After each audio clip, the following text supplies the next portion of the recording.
इसी प्रकार वर्तमान में आज भक्ति मार्ग में प्रत्येक मानव की पूरे विश्व में ये स्थिति है जैसा आपको अभी उदाहरण दिया कि हम जैसे पवित्र हिंदू धर्म के श्रद्धालु ब्रह्मा विष्णु महेश से ऊपर कोई शक्ति नहीं मानते, और फिर कोई उनसे पूछता है कि परमात्मा कैसा है, वह कहते निराकार है, उसका कोई आकार थोड़ा ही। फिर भगवान विष्णु, भगवान श्री कृष्ण, भगवान शिव जी की मूर्तियां बनाकर पूज रहे हैं, तो ये क्या है? वो निरुत्तर है, कोई जवाब नहीं। ऐसे ही कबीर पंथियों से पूछा जाए, वो कहेंगे कि परमात्मा कैसा है? परमात्मा निराकार है। जबकि परमेश्वर स्वयं अपनी स्थिति बताते हैं कि वो सतलोक के अंदर है और वहाँ एक सफेद गुम्मट के अंदर विराजमान है प्रभु स्वयं।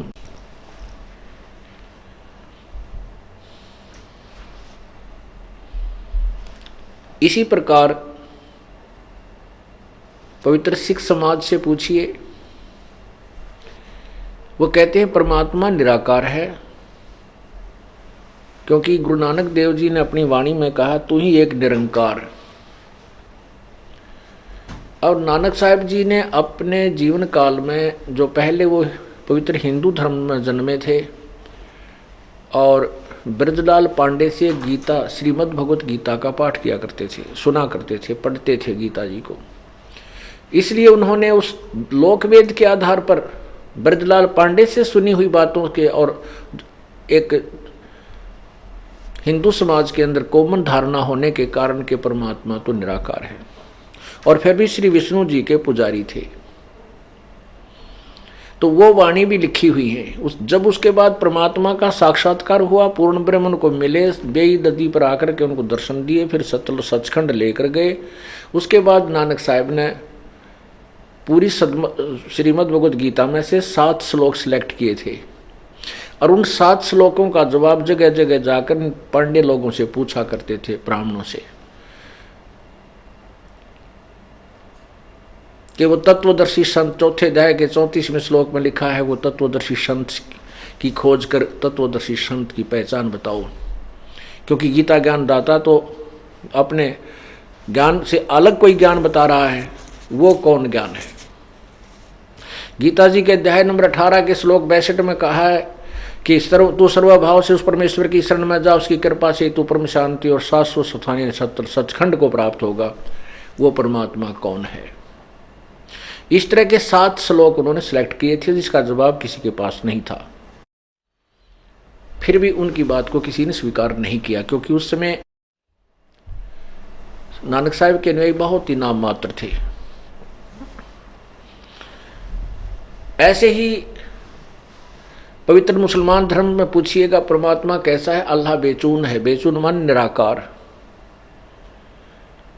ऐसे पवित्र ईसाई धर्म के किसी श्रद्धालु से पूछिए कि अल्लाह गॉड कैसा है? गॉड इज फॉर्मलेस, निराकार। जबकि पवित्र बाइबल उत्पत्ति ग्रंथ में स्पष्ट किया है कि प्रभु ने 6 दिन में सृष्टि रची और 6ठे दिन उसने कहा कि मैं मनुष्य को अपने स्वरूप के अनुसार उत्पन्न करूंगा। और परमात्मा ने मनुष्य को अपने स्वरूप के अनुसार उत्पन्न किया, नर और नारी करके उनकी सृष्टि की। तो फिर भगवान कैसा हुआ? परमात्मा भी नराकार हुआ, मनुष्य जैसे आकार का। देखिएगा,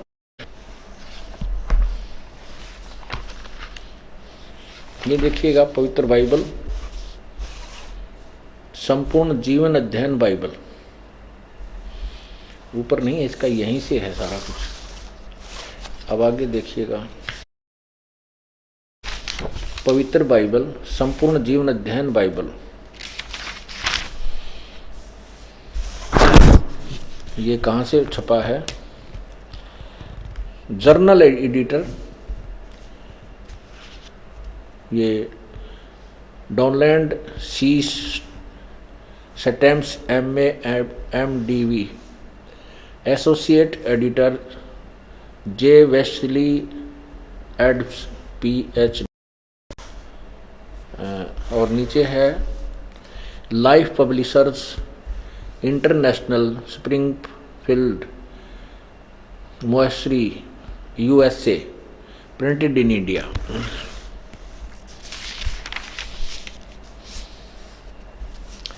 पवित्र बाइबल संपूर्ण जीवन अध्ययन, यहाँ प्रबंधक संपादक डेविड स्टुअर्ट, अंग्रेजी प्रधान संपादक डोनाल्ड सी स्टाम्स MAMDV, संयुक्त संपादक जे वेस्ले आदम्स PhD, संपादकीय समिति स्टानली M हॉर्टन THD अध्यक्ष, आदि आदि, ये सारा इनका लिस्ट लिया। Full life study Bible, life publishers international. अच्छा, इसके देखना ये देखिएगा, आरंभ यहाँ से होता है, ये स्टार्ट है।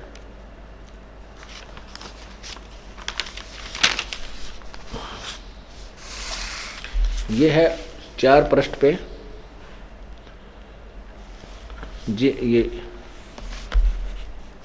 जेनेसिस 1, ये प्रश्न नंबर 4, उत्पत्ति, आरंभ यहाँ से होता है।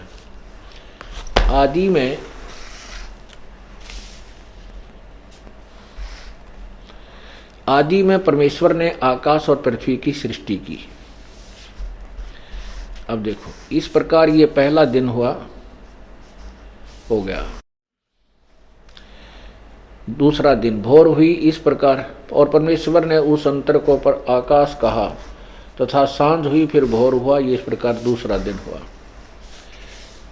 तथा सांझ हुई फिर भोर हुआ, ये तीसरा दिन हो गया। ये ऊपर जो कुछ था, हम अपने मतलब का देखना चाहते हैं, यहाँ देखिएगा प्रश्न नंबर 5 पे।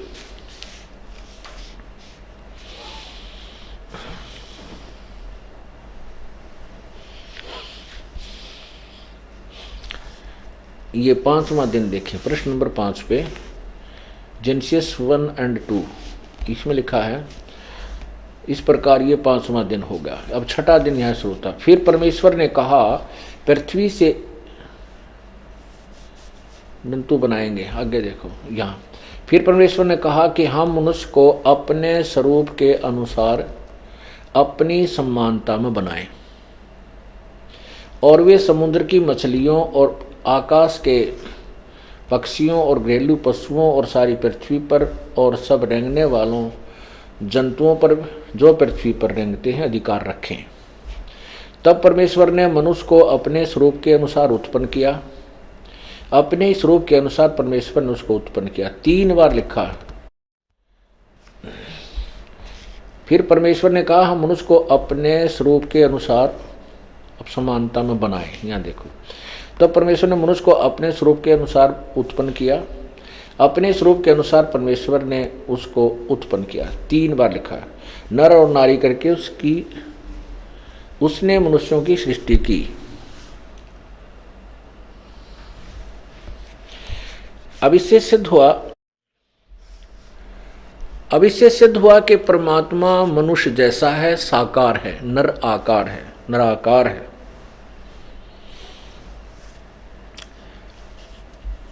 आगे देखना, फिर 7वें दिन, ये 6ठवां दिन हो गया। इस प्रकार फिर परमेश्वर ने क्या कहा,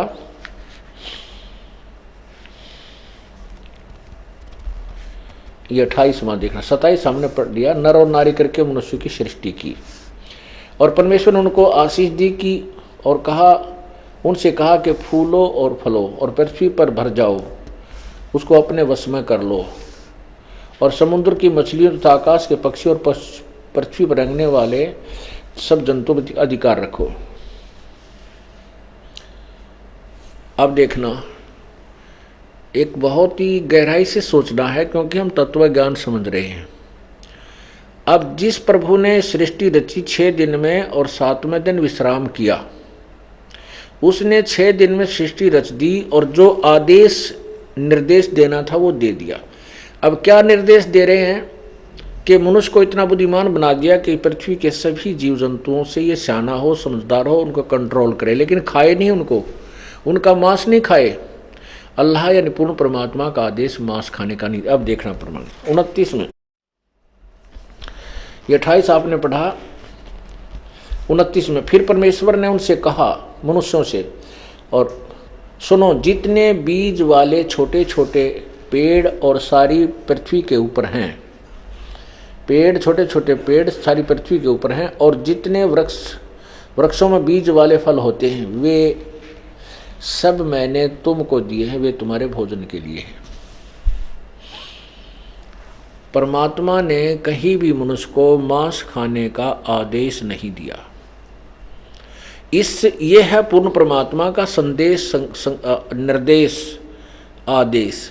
इसके अतिरिक्त यदि किसी बुक में और किसी अन्य नबी या किसी अवतार या किसी गुरु पीर के कहने से आप जी मांस आहार करते हो, परमात्मा का निर्देश, परमात्मा का संविधान तोड़ रहे हो, उसकी आपको सजा मिलेगी। कैसे मिलेगी? कि परमात्मा का, जैसे राजा का, हमारे हिंदुस्तान का संविधान है कि कोई किसी की हत्या करेगा मनुष्य की तो उसको सजाए मौत या 20 साल की सजा होगी। ये नियम है राजा का। और इसको जो तोड़ देता किसी के दूसरे के कहने आदेश से, अधिकारी के आदेश से, तो फिर वो अपराधी है।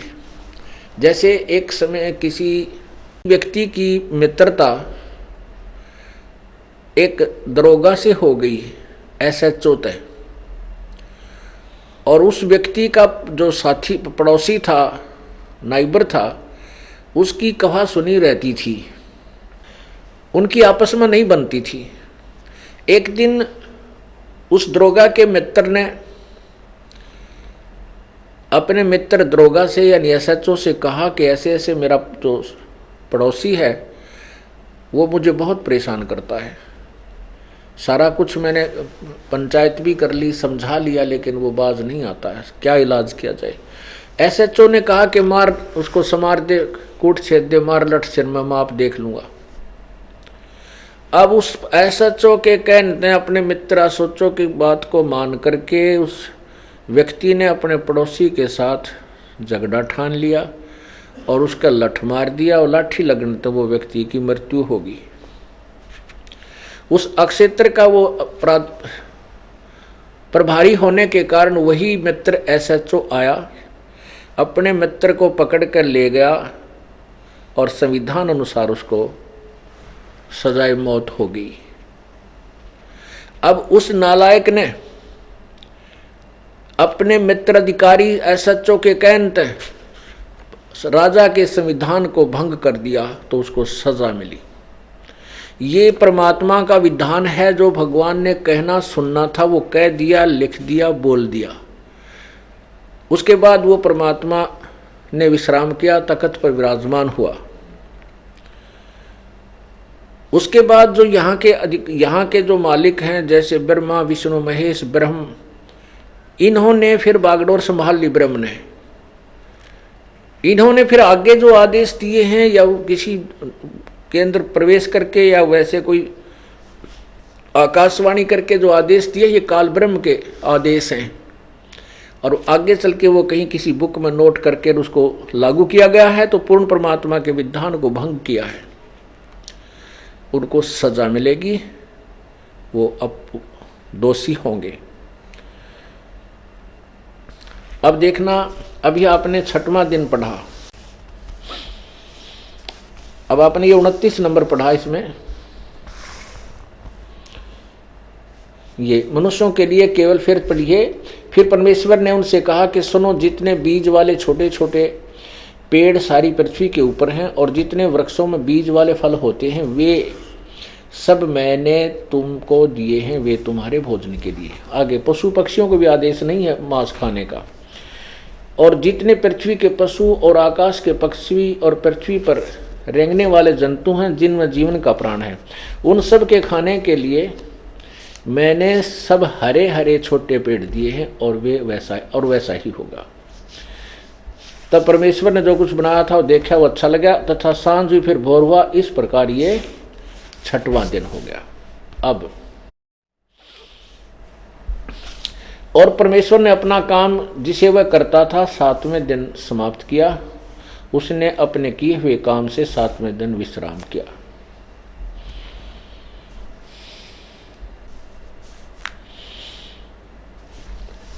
अब ये तो पवित्र बाइबल ने सिद्ध कर दिया कि उस परमात्मा ने 6 दिन में सृष्टि रची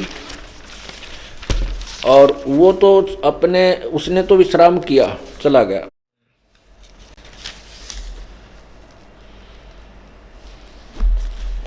वो तो तख्त पर जा विराजा। अब इसी का प्रमाण पवित्र कुरान शरीफ, क्योंकि पवित्र कुरान शरीफ के अंदर लगभग 60% पवित्र बाइबल वाला ही प्रकरण है।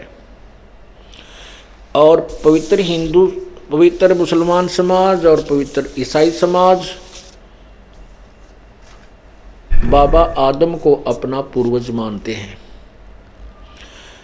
अब हम आपको कुरान शरीफ में सिद्ध करते हैं कि परमात्मा कैसा है, उसका नाम क्या है। ये परिभाषा प्रभु की आपको समझाई जा रही है। ये परमात्मा की परिभाषा आपको बता रहे हैं। अब देखिएगा, ये पवित्र कुरान शरीफ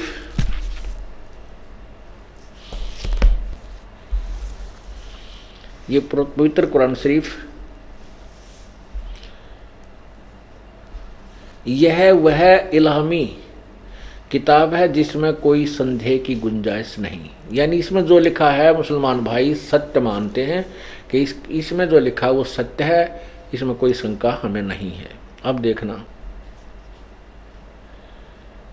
ये है कुरान शरीफ, ये मुतरजम बराहिस्य यानी सानुवाद टिप्पण शास्त्रीय अरबी पद्धति पर नागरिक लिपि में। रूपांतरकार है नंद कुमार अश्वथी। शेरवानी संस्करण, ये कहाँ से प्रकाशित है? ये वही है जालिकल किताबु ला रैब फीही। यह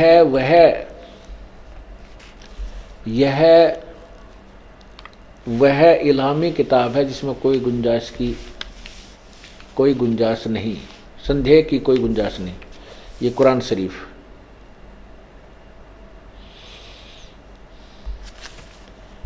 नीचे देखिएगा ये कहाँ से प्रकाशित है। शेरवानी संस्करण, प्रकाशक लखनऊ किताब घर, मौसम बाग, सीतापुर रोड, लखनऊ। इसमें देखना सूरत फुरकानी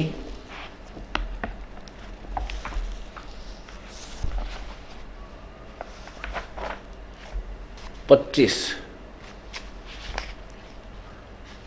सूरत फुरकानी 25,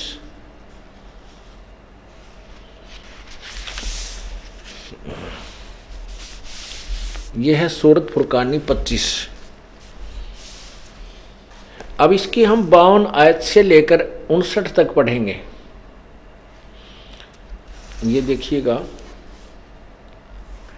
पृष्ठ 604 पे फुरकानी कुरान शरीफ है, सूरत फुरकानी 25। अब नीचे आ जाइए, ये संस्कृत में लिखा सारा, ये उर्दू में लिखा है, भाषा उर्दू, लिपि उर्दू है, भाषा अरबी है, और इसको हिंदी में भी एज इट इज़ लिखा गया है। ये 52 नंबर आयत है, यहाँ 51 समाप्त होती है। इसका ये अरबी है, फला तुतियल काफरीन व जाहिदुम बिही जिहादन कबीरन।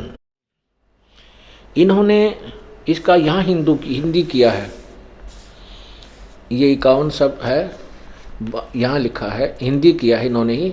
तो ए पैगंबर हज़रत मोहम्मद को हज़रत मोहम्मद जी का खुदा बोल रहा है, जिसको हज़रत मोहम्मद जी अपना अल्लाह मानते हैं। ए पैगंबर जिसने कुरान शरीफ का ज्ञान दिया है, एक पैगंबर तुम काफिरों का कहा न मानना।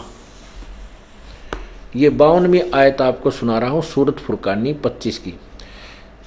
ए पैगंबर तू काफिरों का कहा न मानना और इस कुरान की दलीलों से उनका सामना बड़े जोर से करो। इन्होंने कबीर का अर्थ बड़ा कर दिया।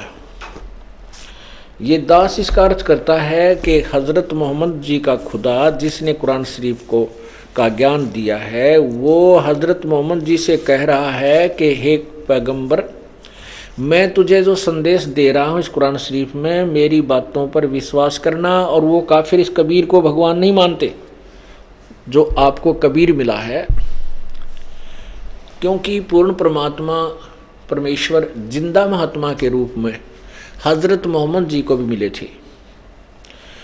और उन्होंने कहा था मैं खुदा हूँ, और खुद सतलोक सचखंड लेकर गए थे। लेकिन हज़रत मोहम्मद जी उस क्या नाम है जिब्राइल नाम के उस फरिश्ते से इतने डरे हुए थे, उन्होंने कबीर परमेश्वर की बातों को नहीं स्वीकार किया। परमात्मा कहते हम मोहम्मद को वहाँ ले गयो, इच्छा रूपी वहाँ नहीं रहो, उल्ट मोहम्मद मैल पठायो, गुज बीरज एक कलमा लायो।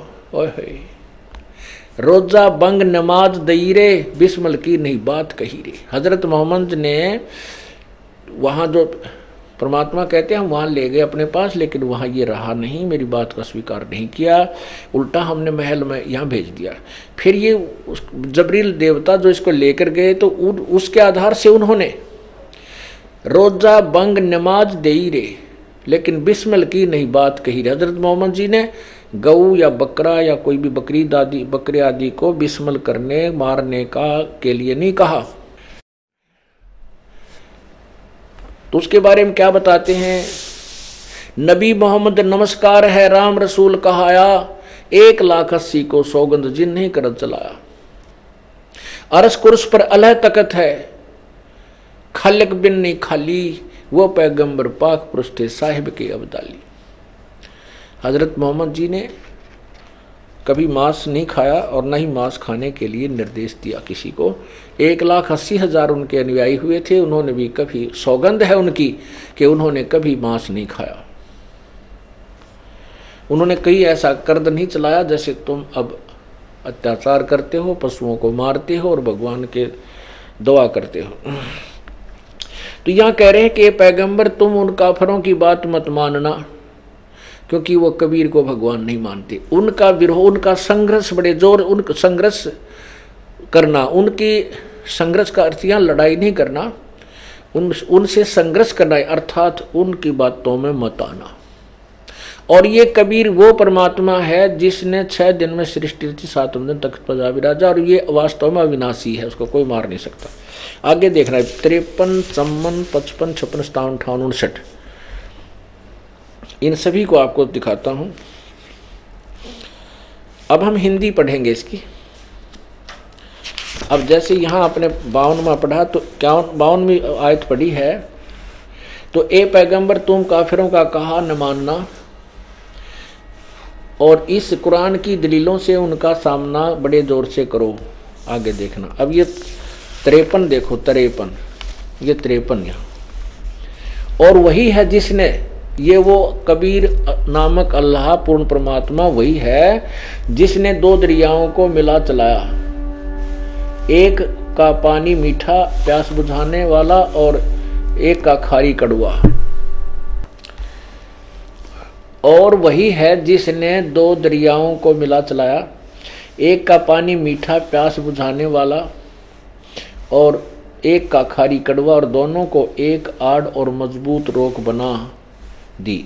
अब चम्मन, ये 53 समाप्त हुई। और वही है जिसने पानी की बूंद से आदमी को पैदा किया, फिर उसको साहिब नसब यानी किसी का बेटा या बेटी और ससुराल वाला यानी किसी का दामाद बहू बनाया। और तुम्हारा परवरदिगार हर चीज करने में शक्तिमान है। ओए होए, यानी गीता कुरान शरीफ ज्ञानदाता से कोई और है जिसकी तरफ संकेत किया जा रहा है।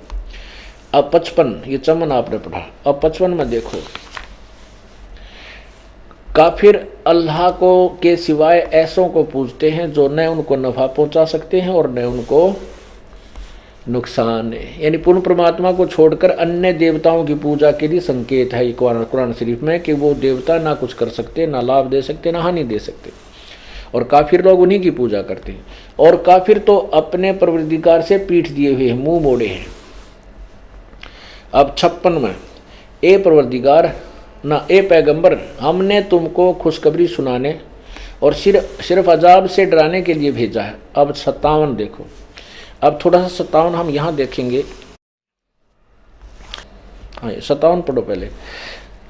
ए पैगंबर, इन लोगों से कहो कि तुम से इस अल्लाह के हुक्म पर कुछ मजदूरी नहीं मांगता। हाँ, जो चाहे अपने परवरदिगार तक पहुँचने की राह इख्तियार करे। ये 57 में। अब हम 58 पहले यहाँ देखेंगे। ये देखो, ये 58 ये है। इसमें लिखा है कि वह कफा बिही बिजुनुबी इवादी खबीरा।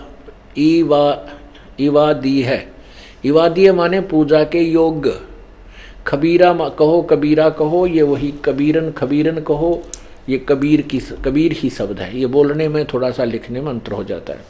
फिर इसी प्रकार यहाँ है रहमानो फसल बिही खबीरन, ये 59 और 58।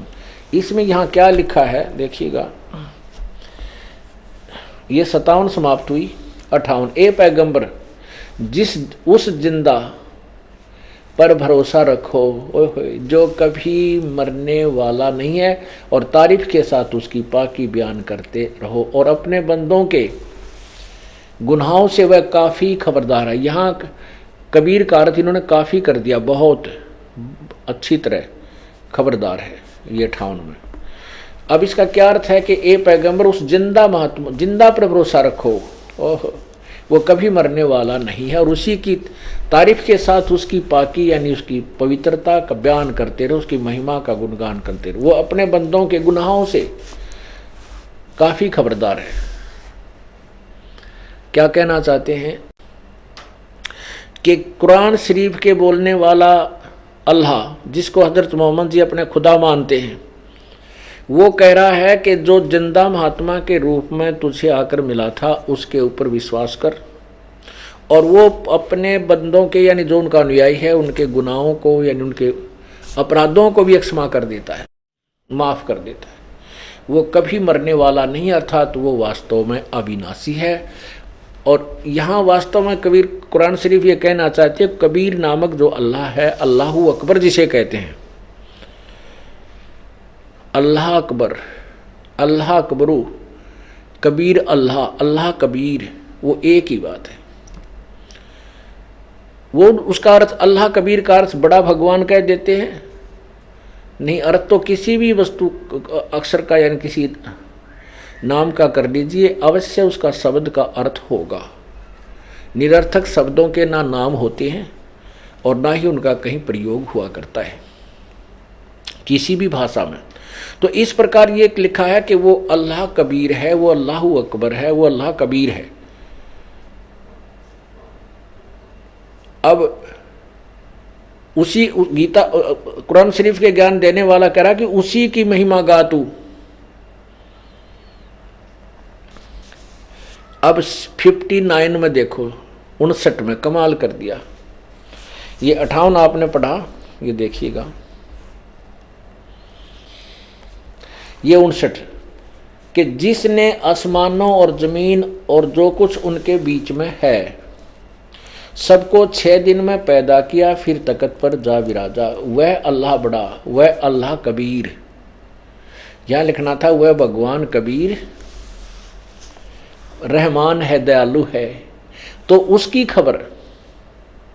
उसकी खबर किसी बाखबर इल्म वाले से पूछ देखो। बाखबर माने तत्वदर्शी संत से पूछो। पुण्यात्माओं, इन दोनों पवित्र सदग्रंथों ने, शास्त्रों ने, पवित्र बाइबल, पवित्र कुरान शरीफ ने रल मिलकर सिद्ध कर दिया कि परमात्मा मनुष्य जैसा है। उसी ने 6 दिन में सृष्टि रची, 7वें दिन तख्त पर जा बैठा, वो साकार है, उसका नाम कबीर है। अब 2 पवित्र धर्म तो स्पष्ट कर रहे हैं कि परमात्मा साकार है, इनके सदग्रंथ बता रहे हैं, और उसका नाम कबीर है, वो सशरीर है और नर आकार है, मनुष्य जैसा है। अब इनको पढ़ने वालों की कमी नहीं, इन्हीं सदग्रंथों को पढ़ने वालों की कमी नहीं, और इनको समझा नहीं। अब आप देखिएगा, यजुर्वेद अध्याय नंबर 5 के मंत्र नंबर 1 में 2 बार प्रमाण किया है कि वो परमात्मा सशरीर है, वो परमात्मा अन्य रूप धारण भी करता है यहाँ सबके संभाल करने के लिए। अब 2 पवित्र धर्मों के पवित्र सदग्रंथों ने तो सिद्ध कर दिया कि परमात्मा सशरीर है, साकार है, मनुष्य जैसा है, और उसका नाम कबीर है। अब तीसरे पवित्र हिंदू धर्म के सदग्रंथ, वैसे तो पवित्र वेद और पवित्र गीता जी और 18 पुराण आदि जो सदग्रंथ हैं, ये किसी धर्म विशेष के नहीं हैं। ये उस समय रचना की गई थी इनकी, उस समय ना कोई धर्म था, ना कोई मजहब अलग नहीं था, ना हिंदू था, ना सिख था, ना ईसाई, ना मुसलमान था, ना कोई और धर्म था। ये केवल एक मानव मात्र के लिए रचे गए थे और सबके लिए साजला संकेत है। तो फिर अब इनको हिंदुओं के नाम मंड दिया गया, तो हम इसलिए इसको हिंदुओं के सदग्रंथ कहते हैं। तो हिंदुओं से आप पूछिए, वो कहते हैं परमात्मा तो निराकार है, उसका केवल प्रकाश ही देखा जा सकता है। और हमारे सदग्रंथ कहते हैं वो तो मनुष्य, वह साकार है, सशरीर है, और उस परमात्मा, वह परमात्मा अपने अन्य सभी प्राणियों की संभाल करने के लिए भी अन्य शरीर धारण करता है, वो सशरीर है।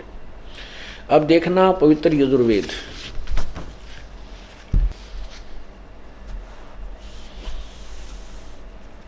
अनुवाद करता है महर्षि दयानंद सरस्वती।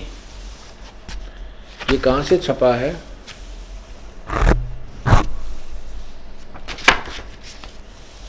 प्रकाशक हैं सार्वदेशी कार्य प्रतिनिधि सभा 2/5 महर्षि दयानंद भवन, रामलीला मैदान, नई दिल्ली।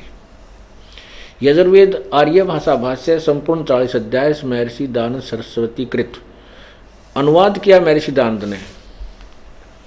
और ये कहाँ से छपा? मुद्रक है Prince offset printers, 1510 Pataudi house, Daryaganj, नई दिल्ली। अब इसमें देखिए 5वें अध्याय का प्रथम ही मंत्र,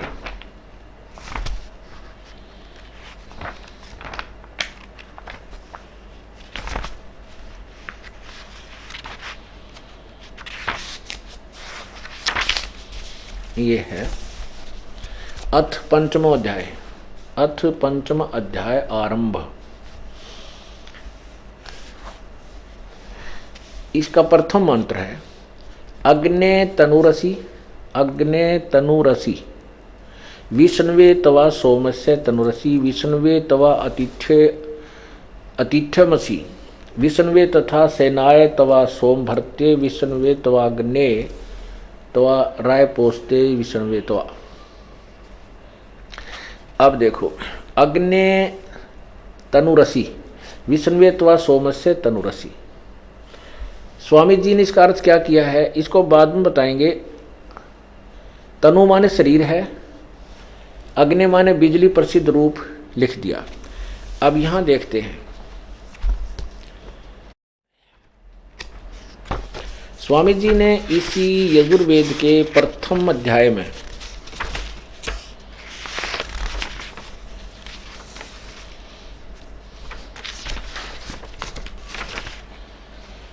ये प्रथम अध्याय है, इसमें मंत्र नंबर 5 में प्रथम अध्याय 7 पृष्ठ पे, अग्ने माने सत्य उपदेश करने वाले परमेश्वर, अग्ने माने परमेश्वर।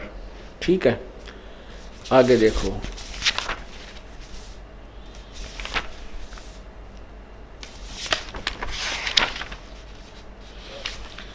इस 11वें श्लोक में, ये 11वें मंत्र में, प्रथम अध्याय का ये 11वें मंत्र में, हे अग्ने, अग्ने माने जगदीश्वर।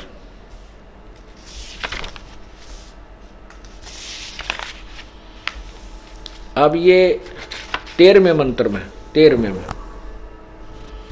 प्रथम अध्याय का 13वां मंत्र, यह अनुवाद है। अग्नेय, अग्नेय माने परमेश्वर की प्राप्ति के लिए। अब यहां देखिएगा, यह है प्रथम अध्याय का 15वां श्लोक। इसमें अग्ने तनुरसी लिखा है। स्वामी जी ने इसका कहीं अर्थ नहीं किया। ये जो हाईलाइट कर रखे हैं, इनके अर्थ स्वामी जी ने करना ही छोड़ दिया। सब जनों के सहित जिस हवि अर्थात पदार्थ के संस्कार के लिए वृद्धग्राहा बड़े बड़े पत्थर हैं और काष्ठ के मुसल आदि पदार्थ विद्वान व दिव्य गुणों के लिए उस यज्ञ को श्रेष्ठ गुणों के प्रकाश और श्रेष्ठ विद्वान का विविध भोगों की प्राप्ति के लिए ग्रहण करता हूँ।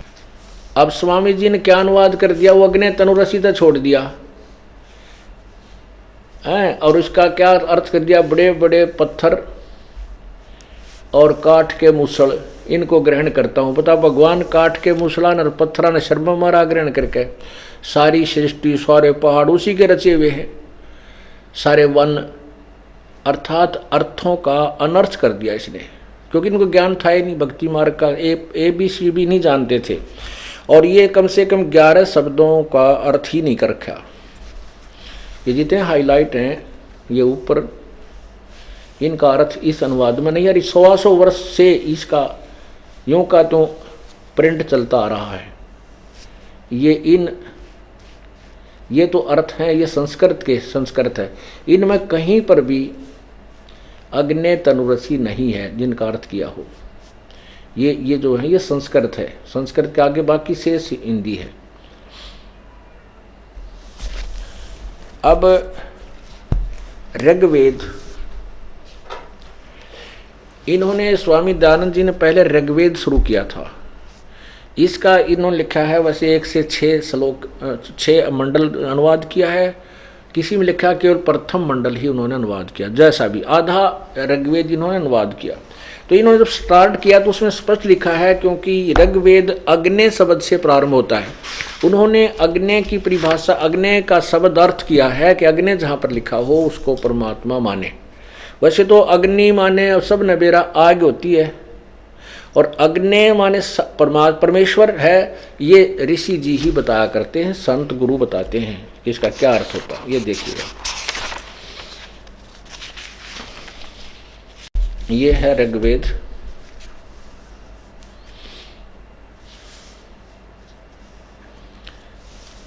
प्रथम मंडल महर्षि दयानंद सरस्वती। और ये कहाँ से छपा है? प्रकाशक हैं सार्वदेशिक आर्य प्रतिनिधि सभा 3/5 महर्षि दयानंद भवन, रामलीला मैदान, नई दिल्ली से। प्रथम ऋग्वेद मंडल, ऋग्वेद प्रथम मंडल हिंदी भाषा है। ये प्रिंस ऑफसेट प्रिंटर्स यहाँ से छपा है। अच्छा, इसमें जहाँ से स्टार्ट होता है वहाँ देखिए, ये है ऋग्वेद भाषा भाष्य प्रथम मंडल प्रथम सूक्त। अग्नि मिले, अग्नि शब्द से प्रारंभ है। तो इसमें स्वामी जी ने यहां कहा है कि यहां अग्नि शब्द के 2 अर्थ करने प्रमाण हैं कि इस ऋग्वेद के मंत्र से यह जाना जाता है कि एक सद ब्रह्म के इंद्र आदि अनेक नाम हैं। इस यजुर्वेद के मंत्र से भी अग्नि आदि नामों का सच्चिदानंद लक्षण वाले ब्रह्म को जानना चाहिए। ये तो तदेवाग्नि। इस यजुर्वेद में भी अग्नि शब्द से लक्षण से ब्रह्म को जानना चाहिए। अग्नि माने परमात्मा। इत्यादि सतपथ ब्राह्मणों के से अग्नि शब्द ब्रह्म और आत्मा इन दोनों का अर्थवाची है, परमात्मा और आत्मा। स्वामी जी बता रहे अग्नि शब्द से प्रजा शब्द करके भौतिक और प्रजापति शब्द से ईश्वर का ग्रहण होता है। इस प्रकार सत्याचरण के नियमों का जो सत्य यथावत पालन करना है सो ही व्रत कहता, और इस व्रत का पति परमेश्वर है। इस ऋग्वेद के प्रमाण से ज्ञान वाले सर्वज्ञ प्रकाश करने वाले विशेषण से अग्नि शब्द करके ईश्वर का ग्रहण होता है। फाइनल हो गया। और इसी के साथ साथ स्वामी जी ने इसी में ये ऋग्वेद प्रथम मंडल चल रहा है, इसमें देखना इसके आगे और लिखा इसी के जैसे ये यहाँ से हम पढ़ रहे थे दूसरे पृष्ठ पर यहाँ लिखा है इस कारण अग्नि शब्द से ईश्वर, अग्नि शब्द से ईश्वर शब्द। अच्छा, अब ये दूसरा श्लोक, दूसरा मंत्र, इसमें अग्नि माने वह परमेश्वर स्वयं अर्थ कर रहे हैं अनुवाद करते समय। अब ये देखिएगा तीसरा मंत्र, इसमें भी अग्नि ना अच्छी प्रकार ईश्वर, अग्नि माने ईश्वर की, हे अग्नि माने हे परमेश्वर। ये चौथे में 2 1 2 3 और चौथे में लगातार अग्नि माने परमेश्वर।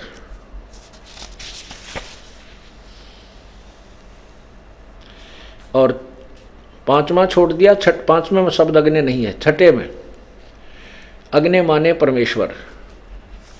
अब सातवें में अग्नि माने सब प्रकार से उपासना करने को परमेश्वर, अग्नि माने परमेश्वर। और आठवें में अग्नि शब्द नहीं है, नौवें में है अग्नि माने ज्ञान स्वरूप परमेश्वर।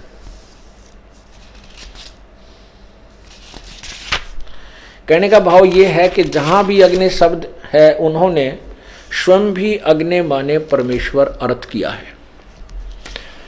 अब इसी प्रकार सत्यार्थ प्रकाश में भी उन्होंने स्पष्ट किया है कि अग्नि माने परमेश्वर ही होता है।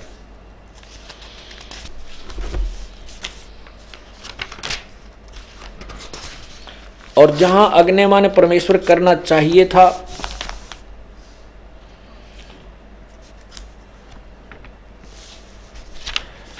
वहां अग्नि शब्द का अर्थ परमेश्वर नहीं किया। ये देखिएगा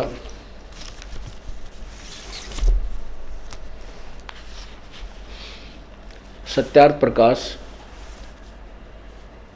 महर्षि दानव सरस्वती, और ये कहाँ से छपा है? यह है अथ सत्यार्थ प्रकाश वेदादि विधि सदशास्त्र प्रमाण समन्त श्रीमत् परमहंस परिव्राजकार्य आचार्य महर्षि दानव सरस्वती स्वामी विरच। कितनी आगे पीछे कितनी लंबी चौड़ी इनके फीतला रखी है। और कहाँ से छपा है? प्रकाशक। ये तो इन्होंने लिखा है कि ये जो सत्यार्थ प्रकाश है वेद आदि सभी सदशास्त्रों को प्रमाण रख करके उसके आधार से इसकी रचना महर्षि दानव सरस्वती ने की है। वैदिक यतिमंडल दानद मठ दीनानगर पंजाब से छपी। कहाँ से है? ये रोहतक से, दानद मठ रोहतक से छपी है। प्रकाशक हैं वैदिक यतिमंडल दानद मठ दीनानगर पंजाब। स्वामी ओमानंद सरस्वती के सहयोग से प्रचारार्थ लागत से भी कम मूल्य 25 रुपये। मुद्रक हैं आचार्य प्रिंटिंग प्रेस दानंद मठ गोहाना मार्ग रोहतक। अब देखिएगा इस पे प्रथम ही समोल्लास में अथ सत्यार्थ प्रकाश है। इन्होंने कहा है कि जैसे आकार से विराट अग्नि और विश्व आदि ये अर्थ होते हैं, यहाँ देखना। और सब स्वरूप दूसरे दो प्रश्न नंबर 15 पे है। सब स्वरूप होने से सब स्वरूप और सब प्रकाश होने से अग्नि अब 16 पर देखना। सौ प्रकाश होने से अग्नि, यहाँ लिखा है कि निरंतर व्यापक होने से परमेश्वर का नाम ब्रह्म है। इसमें तो अग्नि नाम भी परमात्मा का है। यहाँ देखना फिर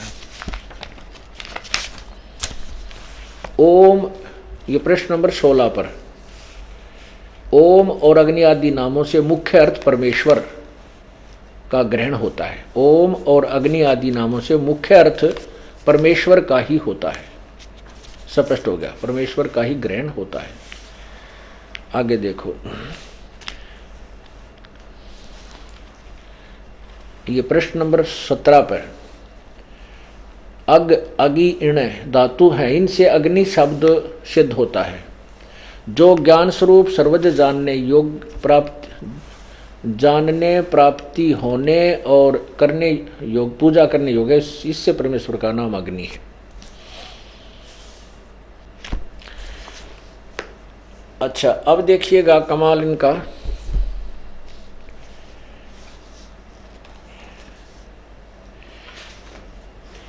ये है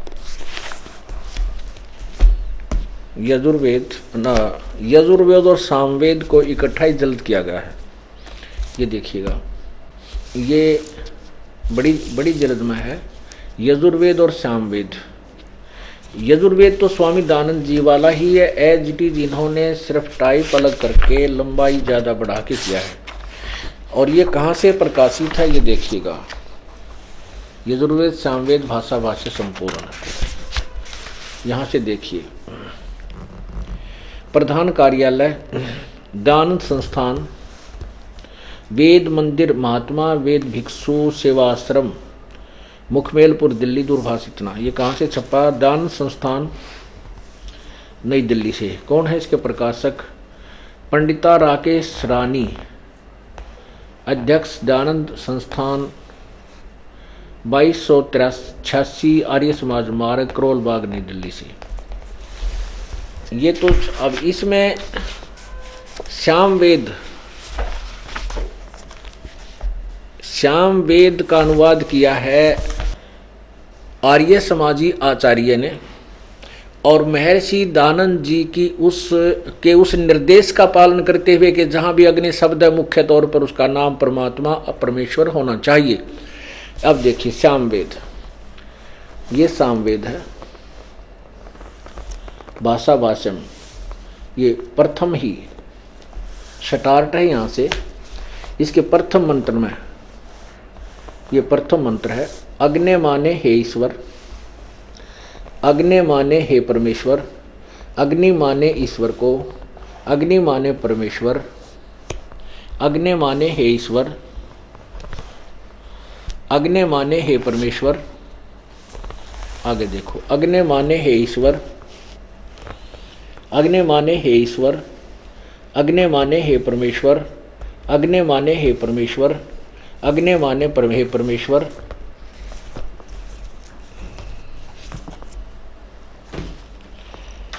अग्नि माने हे परमेश्वर, जहाँ भी अग्नि शब्द है, जिस भी अर्थ मंत्र में, अग्नि माने हे परमेश्वर।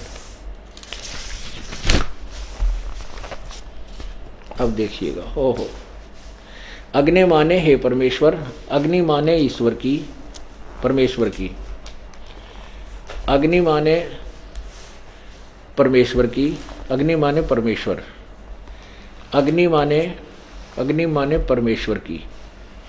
यहाँ देखिए, अग्नि माने परमेश्वर, अग्नि माने हे ईश्वर, अग्नि माने हे ईश्वर, अग्नि माने हे परमेश्वर, अग्नि माने हे ईश्वर, अग्नि माने परमेश्वर, अग्नि माने परमेश्वर।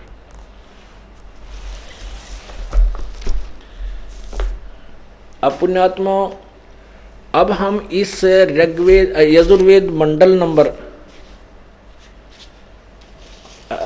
यजुर्वेद अध्याय नंबर 5 के मंत्र नंबर 1 को अब अनुवाद करेंगे। बहुत ही आसानी से हो जाएगा, नथिंग, इसमें कोई खास डिफिकल्टी नहीं आएगी, क्योंकि शब्दों के अर्थ इन्होंने कर ही रखे हैं। हमने तो अग्नि के आगे परमेश्वर रखना है, ये देखो, यजुर्वेद महर्षि दानव सरस्वती द्वारा, वही जो आपको अभी दिखाया था पहले।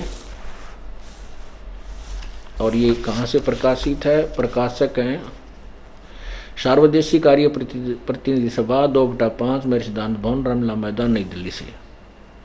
महर्षि दानव सरस्वती कृत, मुद्रक है Prince offset printers, Pataudi house, Daryaganj, नई दिल्ली से। ये देखिएगा। अथ पंचम अध्याय आरंभ। अग्ने तनुरसी विष्णुवे तवा सोमस्य तनुरसी। हम सिर्फ इतने का अर्थ करके ही अपना काम निकाल लेंगे। वैसे तो हमने अनुवाद इसका पूरा किया है, इस श्लोक का, मंत्र का। अब यहाँ देखिए इन्होंने क्या अनुवाद किया स्वामी जी ने।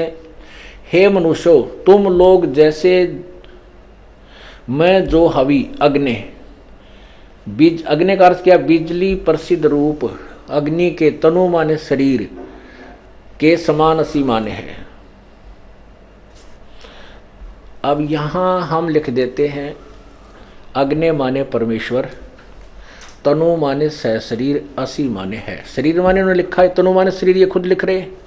अग्नि माने परमेश्वर सैकड़ों जगह पर इन्होंने खुद लिखा है, अग्नि माने परमेश्वर।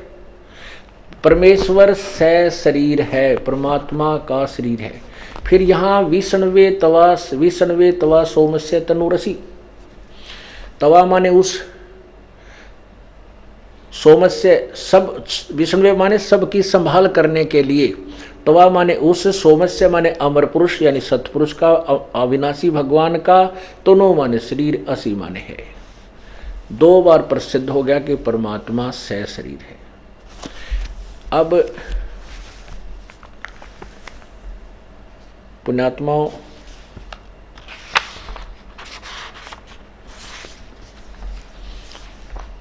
अब स्वामी जी ने अपने उस सत्यार प्रकाश के अज्ञान को ऊपर रखने के लिए, क्योंकि उन्होंने 7वें अध्याय के सत्यार प्रकाश समोल्लास नंबर 7 में स्पष्ट किया है कि परमात्मा साकार है न निराकार है, जबकि वेद साकार बता रहे हैं। ये देखिएगा, ये वही सत्यार प्रकाश है। और इसके 7वें समोल्लास में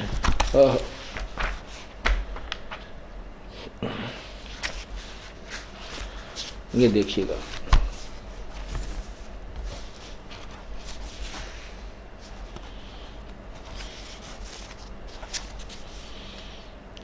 एक 154 पे कहते हैं परमात्मा निराकार है, 7वां समोल्लास। और यहां प्रश्न नंबर 154 पे लिख रहे हैं, प्रश्न किया किसी ने कि ईश्वर साकार है व निराकार? उत्तर निराकार। और क्योंकि कहते हैं सच्चाई छुपाई नहीं जा सकती। कबीर जी कहते हैं, कबीर परमेश्वर जी कहते हैं कि चोर चुराई तूंबड़ी, गड्ढे पानी में, वो गड्ढे व ऊपर आवे न सच्चाई छनी ना। अब किसी चोर ने तुम्बा चुरा लिया और उसने पानी में गड्ढे, पानी के अंदर छुपावे दबावे, वो दाब के थोड़ी बहुत मिट्टी माटी डाल के ऊपर ना आवे, इतने पीछे साथ ही साथ वो ऊपर आ ले। कहते चोर चुराई तूंबड़ी, वो गड्ढे पानी में, वो गड्ढे व ऊपर आवे न सच्चाई छनी ना। अब स्वामी जी ने अपनी अज्ञान को थोपने की चेष्टा की कि परमात्मा निराकार, लेकिन उसको छुपा नहीं सका क्योंकि वेदों में साकार लिखा है। और उन्होंने खुद भी लिखना पड़ा कि परमात्मा की उपासना से परमात्मा का साक्षात्कार हो जाता है। ये देखिए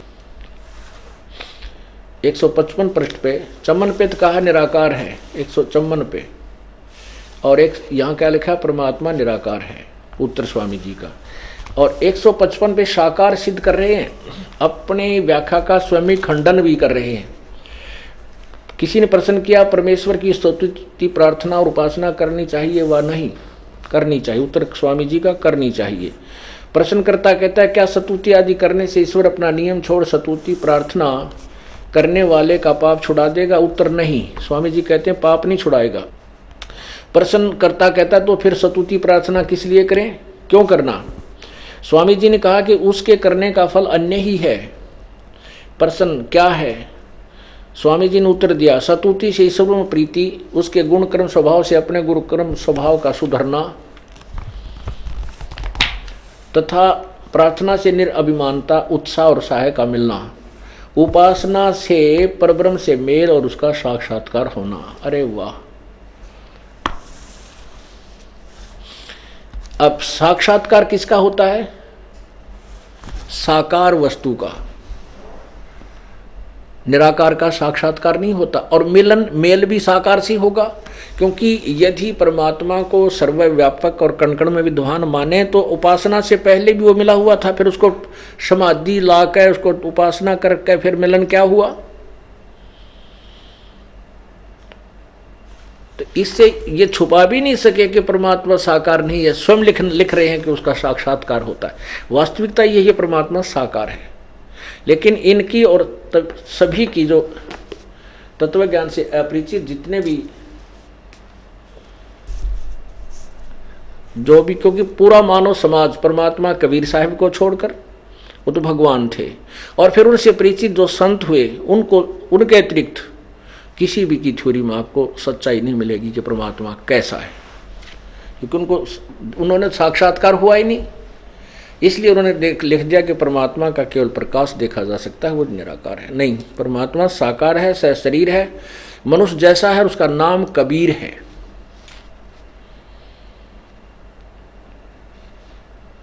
अब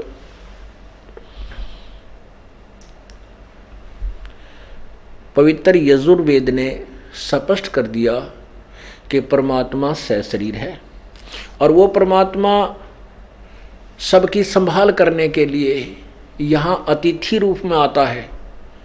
5वें अध्याय के प्रथम मंत्र में ही स्पष्ट किया है। और उसका उस सबके संभालने के लिए भी उस अमर पुरुष का शरीर है। परमात्मा कबीर साहब के बारे में गरीबदास जी कहते हैं, तेज पूंज अन्न दे धर के इस विध हमको भेंट ही। इस प्रकार हमें वो परमात्मा मिलते हैं, अन्य तेज पुंज के, हल्का तेज पुंज का एक और शरीर बना करके परमात्मा यहाँ तर वहाँ भी सशरीर है। अरस क्रुस पर श्वेत गुमट है जहाँ सतगुरु का डेरा। इसी प्रकार पवित्र कुरान शरीफ कह रही है कि परमात्मा ने 6 दिन में सृष्टि रची और 7वें दिन तख्त पर जा बैठा।